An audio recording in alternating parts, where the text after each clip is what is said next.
Bismillah ar-Rahman ar-Rahim. Dear students in Human Resource Management class, welcome everyone to Al-Isra University e-learning. In this presentation, I will proceed in chapter 7 entitled Training and Developing Employees. In the last lecture, we stopped here in this section, learning objective number 5. Yes, and today we will continue explaining in this chapter. Learning objective number 5, discuss how you would motivate trainees. Designing the training program. As explained earlier in this chapter, before we create the training program, we need to analyze or to determine the training needs analysis. After we get these results, the needs analysis results, the manager next design the overall training program. Design means planning the overall training program, including training objectives, delivery methods, and the program evaluation. The designing program means planning the overall training program, including the training objectives, the delivery method, the method how we will deliver this training program, and the evaluation of the training program. Sub-steps include setting performance objectives, creating a detailed training outline, and choosing a program delivery method such as lecture, web, or so on, and verifying the overall program design with management. The design should include summaries of how you plan to set a training environment that motivates your trainees both to learn and to transfer what they learn to the job. Here you need to motivate or to encourage your employees to learn new skills, new competencies, and to transfer this new knowledge and new skills to the job. Okay. Now we will look more closely next to several specific program design issues. There are many issues needs to be taken in consideration regarding the designing training program. Firstly, setting learning objectives. Training, development, or more generally instructional objectives should specify in measurable terms, must be measurable, what the trainee should be able to accomplish after successfully completing the program. Here we mean the learning objective. The learning objective from this program must specify what the trainee should be able to accomplish after successfully completing the training program. The learning objectives should address rectifying the program deficiencies that you identified in the need analysis. When we do or make need analysis, there are some deficiencies or performance deficiencies must be arise. The training or the learning objective must satisfy these deficiencies. The learning objective must be practical and given the constraints. The learning objective must be practical. We can practice these knowledge and these skills. Okay, creating a motivational learning environment is another issue must be put in mind while designing the training program. Learning something requires both ability and motivation. The training program's learning environment should take both ability and motivation into account. So creating a motivational environment is essential in designing the training program. Firstly, in terms of ability, the learner or trainee needs, among other things, the required reading, writing, and mathematics skills, and the educational level, intelligence, and knowledge base. In setting the learning environment, the manager therefore has to address several trainee-related ability issues. Okay, so the ability means the educational level, the intelligence, ability, the knowledge base, the required reading and writing skills. The second is the learner must be also motivated to learn the material. No managers should want to waste his or her time showing disinterested employee how to do something. So motivation and motivated employee can do and learn faster than others. Beyond that, we summarize here some motivational suggestions as follows. Making the learning meaningful. Learners are more motivated to learn something that has meaning for them. So that's mean to make the learning, the training program is more attractive and meaningful for employees to join this program. At the start of training, provide an overview of the material that you are going to present. Use familiar examples. This for not to make your employees or trainees to be bored or boring or to feel boring from the training program. Organize the information so you can present it logically and in meaningful units. Use visual aids and create a perceived training need in trainees' mind. Managers need to sit down and talk with the trainee about why they are enrolled in the class, what they are expected to learn, and how they can use it on the job. Okay. Another issue is reinforcing the learning. Make sure the learner gets plenty of feedback.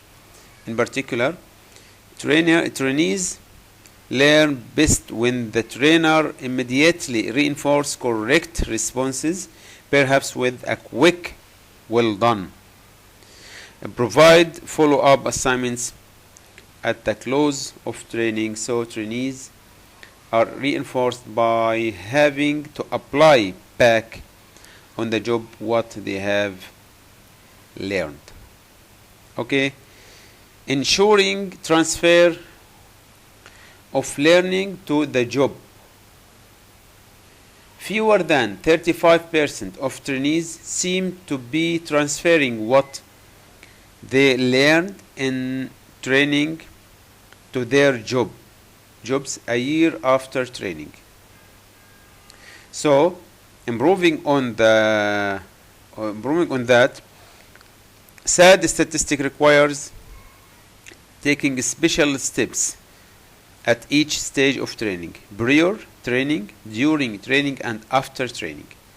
So prior to training, get trainee and supervisor input in designing the problem, institute a training attendance policy, and encourage employee to participate. This is prior to training.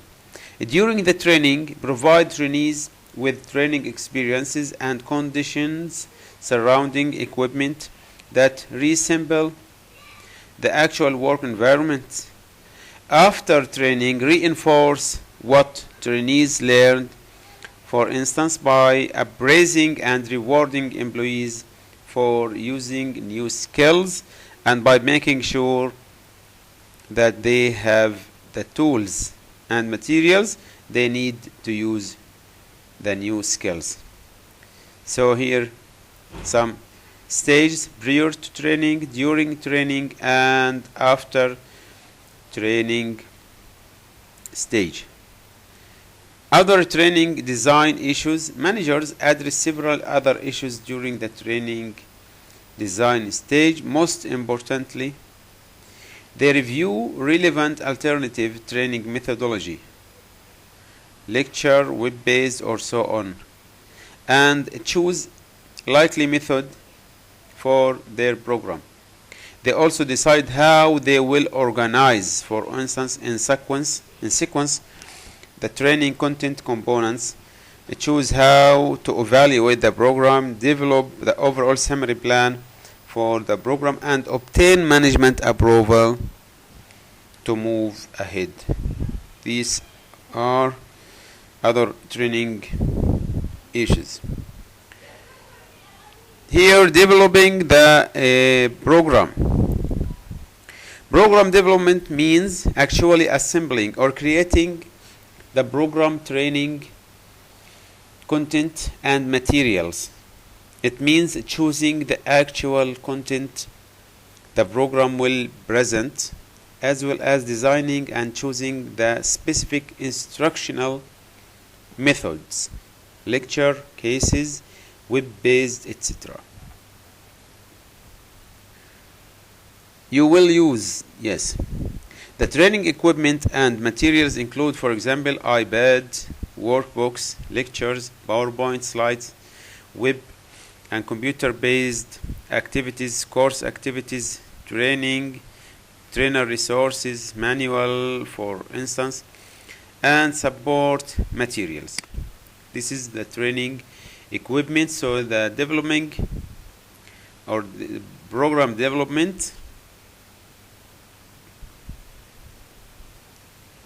creating the training content and material, and it also includes the instructional methods and training equipment. Okay.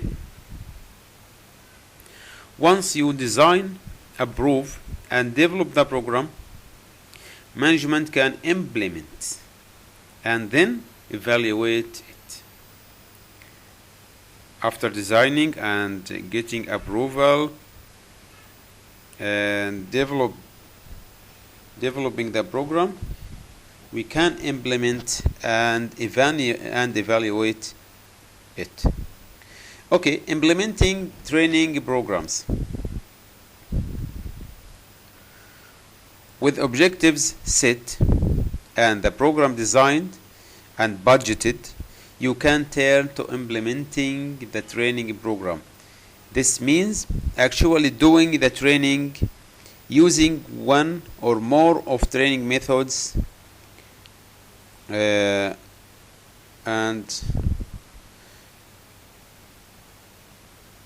we need to implement our program by choosing how to deliver this program to the trainees. Actually, there are many methods or many ways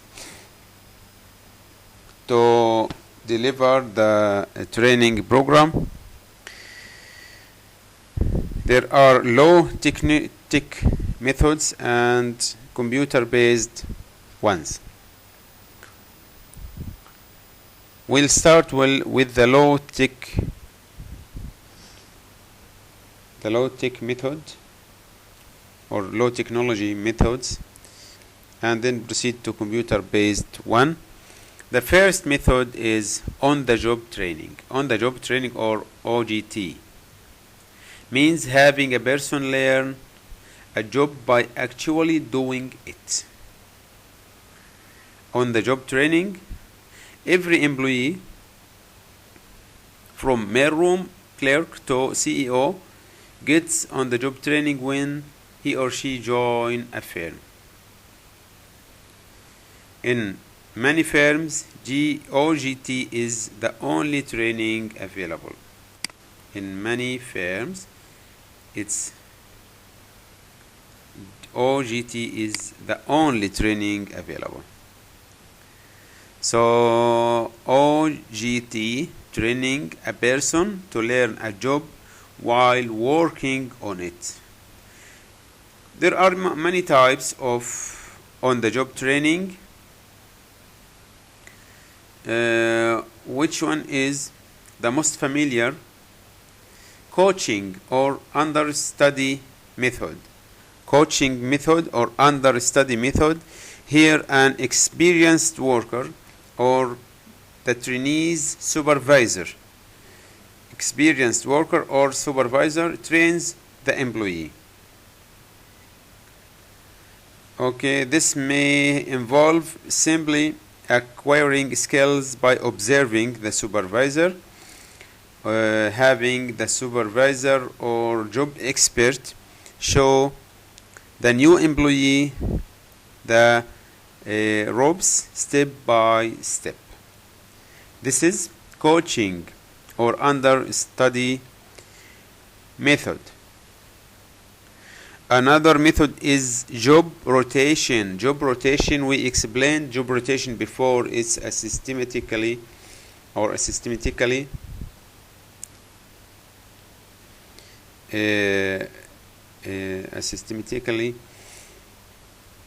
moving the employee from position to another position.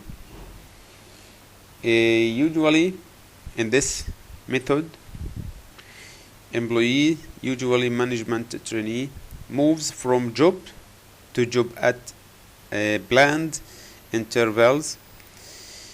It is another OJT technique. So job training is one technique from OJT, or on the job training. So the first technique is coaching or understudy. The second one is job rotation. The third technique is special assignments. Similarly, give lower level executives first hand experience in working on actual problems. It is important that employers not take the success of an on-the-job training effort for granted. Instead, the employer should formally plan out and structure the on-the-job training process and experience. So on-the-job training process must be structured and planned, and we need to train the trainers themselves and provide the training materials. Trainers should know, for instance, the principles of motivating learners.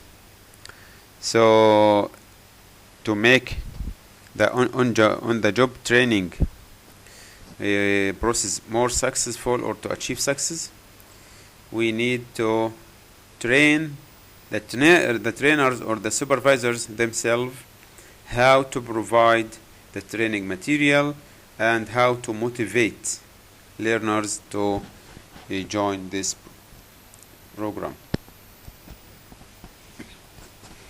Another type is apprenticeship training. Apprenticeship training is a process by which people become skilled workers, usually through a combination of formal learning and long-term on-the-job training. It's a combination of formal learning and long-term on-the-job training is a apprenticeship program. It traditionally involves having the learner study under a master craft person. It's a structured process by which people become skilled workers through a combination of classroom instruction and on-the-job training. So it's a combination, formal learning and the classroom instructions and on-the-job long-term training.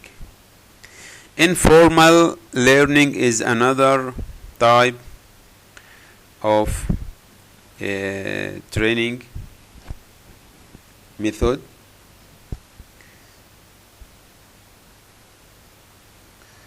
Okay, some study or some survey estimates that 80% of what employees learn on the job, they learn through informal means. Informal means including performing their job on a daily basis with their colleagues. So informal learning means learning new skills and new competencies, new experience through daily interaction and daily tasks with colleagues.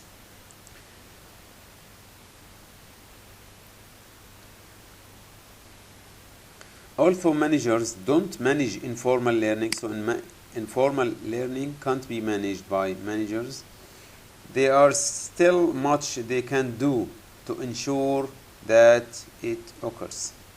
Okay, so informal learning is important, and managers can do something to ensure this type of learning can occur. Okay, so job instruction training. Many jobs or parts of jobs consist of a sequence of steps that one best learns step by step. Such step-by-step training is called job instruction training. Job instruction training, listing each job basic tasks along with key points in order to provide step-by-step training for employees. Firstly, list the job's required steps. Let's say for using mechanical paper cutter, each in its proper sequence. List the steps in its proper sequence. Then list a corresponding key points, if any, beside each step. The step in such a job instruction training sheet show trainees what to do, and the key points show how it's to be done and why. Okay, so this is another type, job instruction or training. Okay, lectures all of us know this type of learning or of training lectures is a quick and simple way to present knowledge to a large group of trainees, as when the sales force needs to learn a new product features. Here are some guidelines for presenting a lecture. Don't open with an irrelevant joke. Speak about what you know well. Give your listeners signals.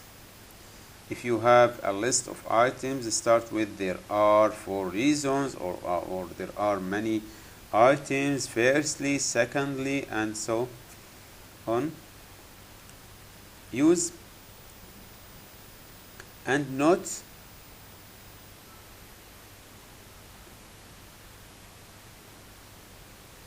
Use anecdotes,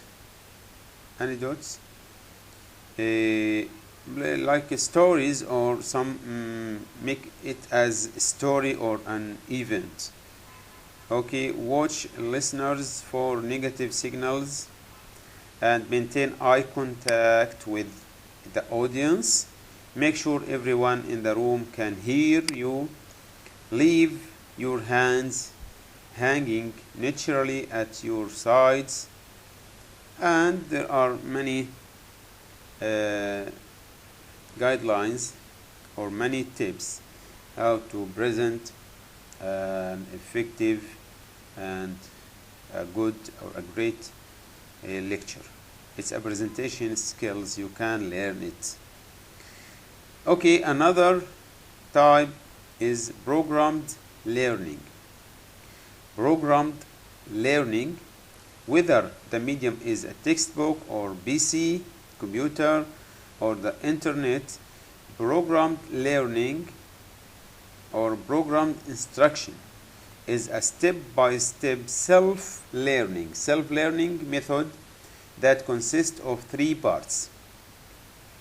The programmed learning self-learning method consists of 3 parts. Firstly, present questions, facts, or problems to the learner. Present questions, facts, or problems to the learner. Secondly, allow the person to respond. And thirdly, provide feedback on the accuracy of answers with instructions on what to do next. Okay, so programmed learning is a systematic method for teaching job skills involving presenting questions or facts, allowing the person to respond, and giving the learner immediate feedback on the accuracy of his or her answers. Okay. Another kind is audio-visual based training. Audio-visual-based training techniques like DVDs, films, PowerPoint, and audio tapes are still popular.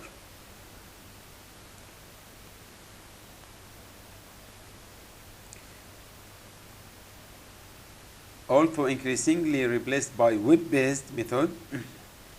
This method is still popular. This technique is depend on DVDs, film, PowerPoint, and audio tapes.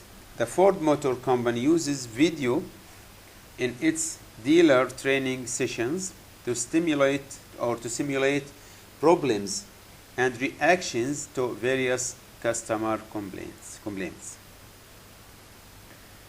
Okay, so the audio visual based training is another and popular method. Vestibular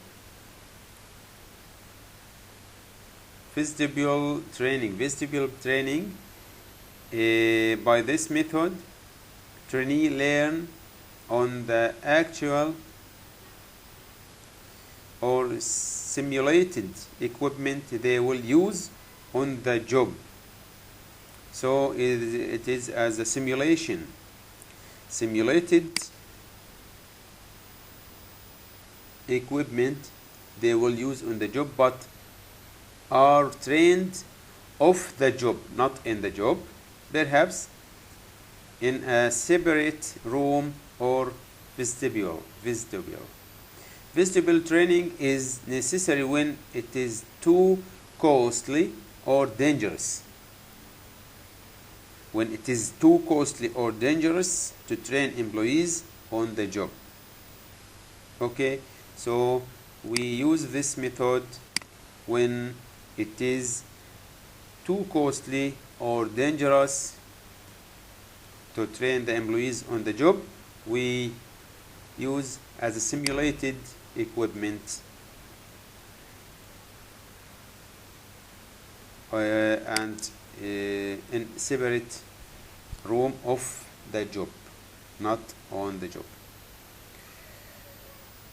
Okay, another method is electronic performance support system. Electronic performance support system are computerized tools that automate training documentation and phone support. Computerized tools that automate training documentation and phone support. When you call a Dell service rep about a problem, he or she is probably asking step-by-step questions prompted by an electronic performance support system. Without this system, Dell would have to train its service reps to memorize an unrealistically large number of solutions. Okay. Performance support system are job aids. Job aids are sets of instructions, diagrams, or similar methods available at the job site to guide the worker. Airline pilots use job aids such as a checklist prior to take off. Okay, electronic performance support system or sets of computerized tools and displays that automate training documentation and phone support.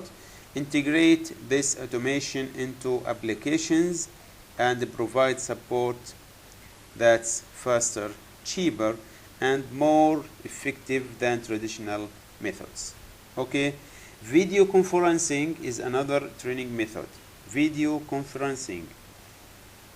A video conferencing is popular for training geographically dispersed employees and involves delivering programs via compressed audio and video signals over cable, broadband lines, the internet, or satellite. So it's a video conference technique, compressed audio and video signals, and we use it when there is a geographically dispersed employees. Video conference. Computer-based training, CBT. Computer-based training methods use interactive computer-based systems to increase knowledge or skills. Computer-based training is increasingly interactive and realistic. For example, interactive multimedia training integrates the use of text, video, graphics, photos, animation, and sound to produce a complex training environment with which the trainee interact.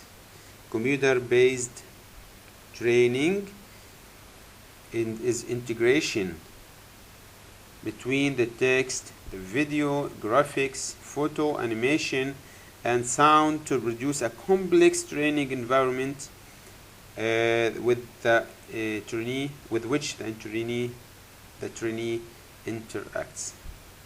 Okay, simulation learning or simulated learning. Simulated learning means different things to different people. A survey asks training professionals what experience qualified as simulated learning experience. The percentage of trainers choosing each experience were as follow. In this, as it's a simulation or virtual environment, virtual reality puts the trainee in an artificial three-dimensional environment, okay,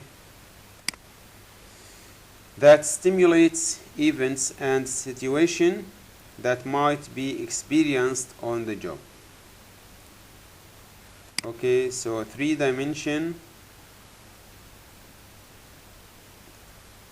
artificial three-dimensional environment that events and situations might be experienced on the job. Okay, this is for the advantage of this is in general interactive and simulated technologies reduce learning time by a half, or by an average of 50%. It is the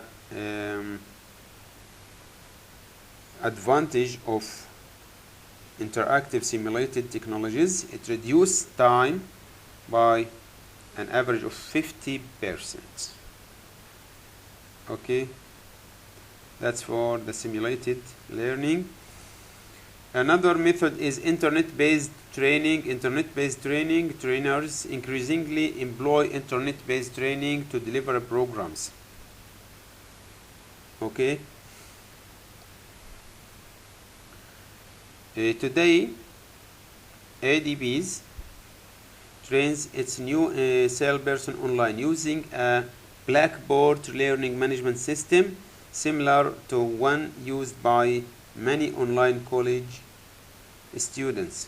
The internet-based training is similar to our learning portals and college online learning or e-learning portals. It's the same like our portal in our university. There are two basic ways to offer online courses. Firstly, the employer can have its employees take relevant courses from its own online intranet or offerings, or from online training vendors on the web. Okay, through intranet. And the second approach is to arrange with the online training vendor to make its courses available via employer's intranet-based learning portal. It's the same like e-learning portal in our university. Okay, mobile learning is another method.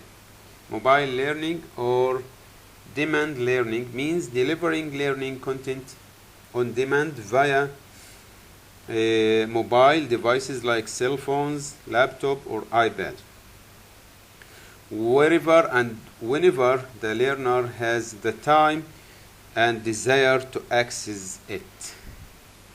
So employers use mobile learning to deliver corporate training and downloads on everything from how to close and an important sales deal to optimizing organizational change to learning business Spanish. Okay, so mobile learning, we can use devices like mobile and laptop and iPads. Some employers use blogs to communicate learning to trainees. Okay, the virtual classroom. The virtual classroom uses special collaboration software to enable multiple remote learners using the PCs or laptops to participate in live audio and visual discussion, communicate via written text, and learn via content such as PowerPoint slides. The virtual classroom, it's like some kind of chatting software. The virtual classroom combines the best of web-based learning offered by systems like Blackboard and WebCT with live video and audio. It combines the web-based learning with a live video and audio. The virtual classroom. Another type is lifelong and literacy training technique, means providing employee with continuing learning experience over their tenure with the firm, with the aims of ensuring they have the opportunity to learn the skills they need to do their job and to expand their horizons. Okay, it provides employee with continuing learning experience over their tenure with the firm. It's a lifelong process. Diversity training aims to improve cross-cultural sensitivity. Cross-cultural sensitivity with the goal of fostering more harmonious working relationship among firms' employees. Such training typically includes improving interpersonal skills, understanding and valuing cultural differences, improving technical skills, and socializing employees into the corporate culture. It's diversity training. Team training is another method. Companies devote many hours to training new employees to listen to each other and to cooperate. In this case, the plant suffered from a team building program at Coca-Cola plant illustrates this. In this case, the plant suffered from high turnover and absenteeism. Some plants is suffered from high turnover and absenteeism.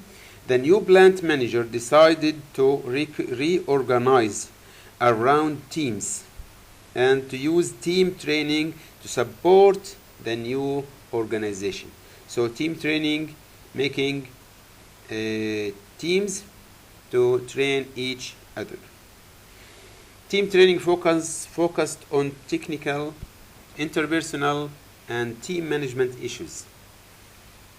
In terms of technical training, for instance, management encouraged team employees to learn each other's job with the aim of encouraging flexible team assignment. Okay, the cross training means training employees to do different tasks or jobs than their own doing, so facilitates flexibility and job rotation, as when you expect team members to occasionally share jobs.